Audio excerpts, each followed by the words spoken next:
Ganito yung ginawa ko sa aking mga aning radish sa aking garden, mga kaibigan, for today's video. Dahil hindi ko naman sila makakain lahat ng sabay-sabay, kaya gagawin ko na lang, i-preserve na lang natin ito para meron pa tayong madukot kapag taglamig na.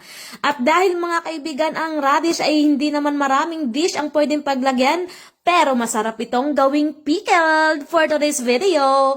Ganito lang yung ginagawa ko mga kaibigan. Hiniwa ko lang ng pa-dice-dice na pahaba yung ating mga radish katulad ng carrots na pangpansit. At sinabayan natin ng mga fresh at organic na mga sibuyas, bell pepper, luya at bawang na galing sa ating garden. Ganun yung kagandahan mga kaibigan kapag meron kayong tanim ay nako, libre na, makakalibre ka pa ng presko at organic na mga gulay. Tapos gumamit po ako dito ng mason jar na regular lang. Isinalangsang ko siya at sinabayan ko din naman ng pangpakulay na mga carrots. At sa pickled po mga kaibigan, may kanya-kanya po tayong recipe ha. On version ko na naman to. Baka may mag-strong na naman ang personality dyan, char. Pag sinabing on version, ibig sabihin yun, kanya-kanya.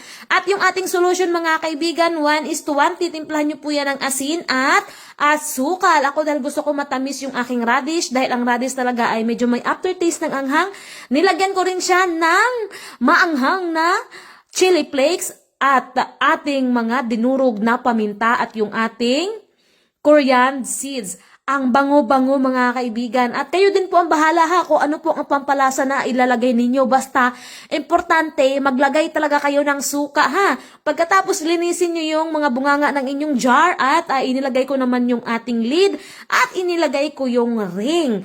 Mga kaibigan, yung ating takip ng ating mason jar, kapag pwede pa namang gamitin, hala, gamitin ninyo. Pagkatapos mga kaibigan, hindi ko na yan pakukuluan dahil itutuwad ko na lang yan para mag-sealed ang mga takip.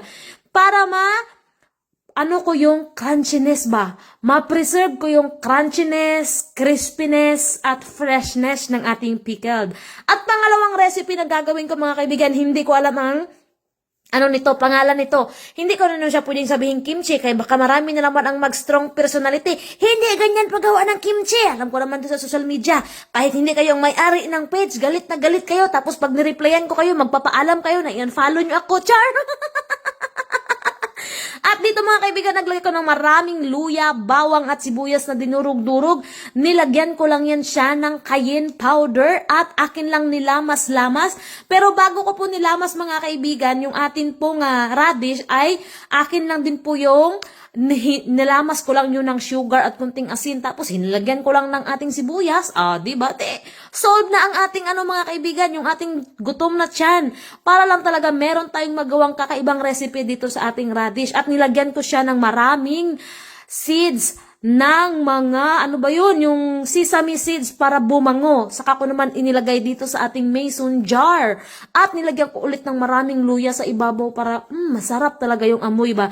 Sariling version ko ulit ito mga kaibigan ha. Bahala na kayo kung kapihin nyo or hindi. Bahala kayo. Tapos siniled ko siya gamit yung ating vacuum sealer. Sa mga magtatanong kung saan nabibili yan, i-search po ninyo sa online, vacuum sealer lang po. At charan, heto na yung ating preserved na mga radish para meron tayong makain at madukot ngayong taglamig. Yan lang for today's video. Lagi nating tatandaan na laging lamang ang laging handa at may alam. Salamat!